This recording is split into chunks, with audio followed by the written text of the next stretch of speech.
Dios les bendiga, amados estudiantes de tercer año A, tercer año B y tercer año C. Les habla su profesora de química, Maribel Astudillo, y a continuación les voy a explicar y a desglosar los puntos que tienen que ver con el segundo objetivo del primer momento, el cual lleva por nombre las sustancias puras y las mezclas. Las sustancias puras son aquellas que no son el resultado de una mezcla, sino que están compuestas por una única fase y por lo tanto no pueden ser separadas en sus componentes mediante métodos físicos. Además, presentan una composición química estable y son químicamente uniformes.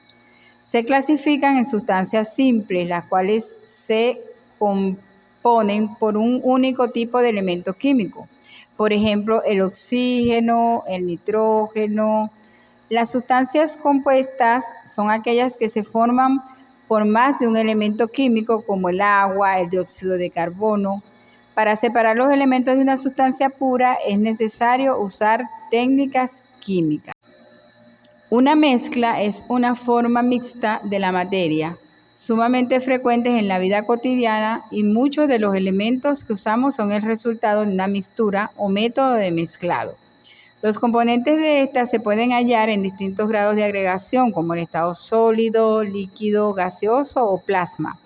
En cuanto a los tipos, tenemos la mezcla homogénea, que son aquellos en que los componentes no pueden distinguirse y se conocen como soluciones y se conforman por un solvente y uno o varios solutos, entendiéndose que solvente es aquella sustancia que disuelve al soluto y el soluto es aquella sustancia que se disuelve.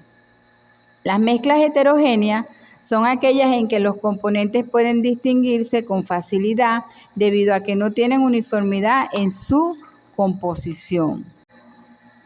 Hay diferentes tipos de mezclas heterogéneas, mezclas gruesas, y donde sus partículas se aprecian a simple vista. También tenemos las suspensiones o coloides, que son aquellas en que una fase es más fluida. Por ejemplo, cuando se forman emulsiones, esa es una suspensión. Ejemplo de mezclas homogéneas. El aire es un ejemplo de mezclas homogéneas, ¿verdad? Porque no distinguimos sus componentes. El aire está formado por nitrógeno en un 78% aproximadamente, oxígeno en un 21% y el 1% restante se lo atribuimos a otros gases como el CO, el CO2, el H2S, el ácido sulfídrico. O sea, hay muchos gases que también son llamados gases inertes que forman parte pues de ese aire que nosotros a diario consumimos, ¿ok? Pero el oxígeno es el aprovechado por nuestro organismo, pero es una mezcla. También tenemos entonces, y es una mezcla homogénea, también tenemos las mezclas alcohólicas, ¿verdad? Que son mezclas, ahorita hay una mezcla muy común que se está usando por lo de la pandemia, que es la mezcla alcohol-solución. Otras personas la mezclan con agua destilada, que nos sirve también como antiséptico o antibactericida. Esa mezcla también es homogénea. Ok, también tenemos la mezcla de agua de azúcar, ¿verdad? Que nosotros preparamos cotidianamente en nuestra casa. Esta también es una mezcla homogénea porque no podemos distinguir allí del azúcar del agua. Y otras mezclas, pues, ¿ok? También tenemos ejemplos de mezclas heterogéneas, por ejemplo, la ensalada, el agua y la arena, el agua y el aceite, que es muy común también en casita, ¿verdad? Y bueno, para también, así como hacemos las mezclas, también podemos tener esa necesidad muchas veces de separar mezclas. Entonces usamos en ese momento lo que se llaman métodos o técnicas de separación de mezcla. Dentro de estas, ¿verdad? En su guía van a tener todas esas métodos de separación, pero ahorita les voy a nombrar algunas, por ejemplo, la destilación, ¿verdad?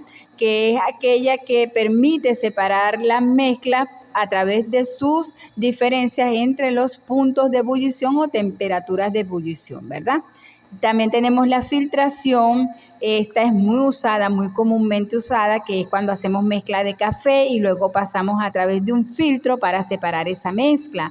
También en el agua, ¿verdad? El agua que tomamos, el agua filtrada, nosotros tenemos filtros que retienen las partículas impuras y entonces a través de esos filtros sale el agua purificada. Y también tenemos un ejemplo de filtración. Entonces también tenemos la decantación.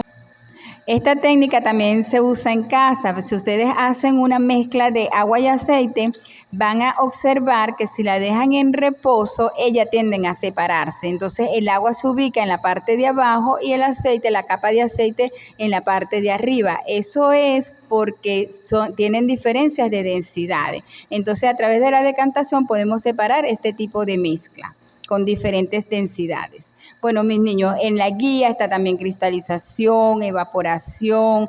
Hay muchas técnicas que si leen su guía van a tener allí todas las complementarias.